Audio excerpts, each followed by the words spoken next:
39 years old and stepping onto the pitch for his final World Cup match. Lionel Messi was supposed to walk off into the sunset with a glorious, dignified send-off. But the final minutes of this game told a different story. Spain had completely suffocated the Argentine attack, and with the clock bleeding out, the match was slipping away. Late in the game, away from the ball, Messi and Spanish defender Marc Cucurella got tangled up. A shove, a shoulder, some heated words. Then Messi spun directly to referee Slavko Vincic and pointed a hard, deliberate finger straight at Cucurella. Speaking from the studio, Rooney described that shove as a cold tactic, accusing the greatest player of his generation of keeping a level head just to bait the official into showing a red card. Pointing at a referee happens 40 times a match, yet those 10 seconds, that one deliberate gesture, threw 20 years of a pristine reputation into question. To understand the weight of that accusation, we have to ignore the emotion of a final and look strictly at the mechanics of the game at that exact second. Spain controlled the possession metrics, while Argentina had a flat line, 0 shots on target. Look at how that translates to the field. Against an entrenched Spanish bloc, Argentina could not penetrate. 11 against 11, they were mathematically stuck. But there was a structural crack they could exploit. Marc Cucurella had already picked up a yellow card earlier in the match. One more booking, and he walks. A second yellow triggers an automatic red, reducing the dominant Spanish side to 10 men.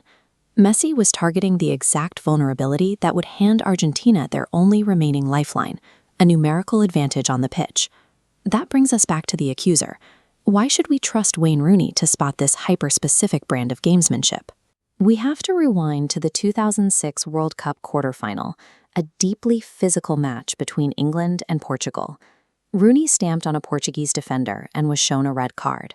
But the immediate catalyst was his own Manchester United teammate, Cristiano Ronaldo, sprinting half the length of the pitch to lobby the referee for the ejection. Once the card was drawn, Ronaldo famously turned to the Portugal bench and winked.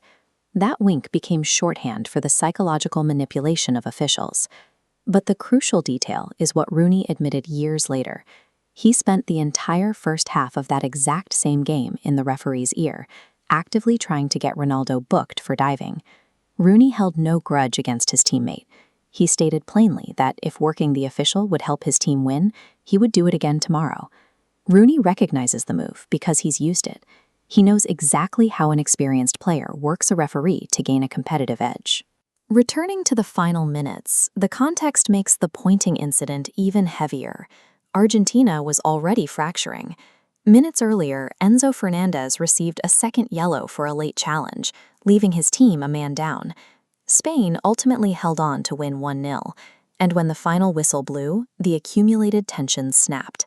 Players from both sides piled into a desperate brawl near the touchline. Shoving matches and a red card replaced the pristine Guard of Honor send-off the world had anticipated. For 2 decades, the primary criticism leveled at Messi was that he was too quiet. Detractors argued he lacked the ruthless, nasty streak that defines the sport's greatest winners. Rooney's logic reframes that perceived weakness, suggesting the nice guy persona masked a willingness to win ugly when the football failed.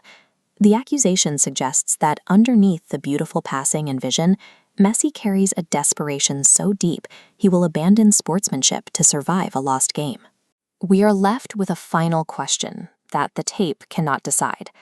Does this cold calculation make Messi a villain, or does it simply prove he is the ultimate competitor, willing to do absolutely whatever is required to win?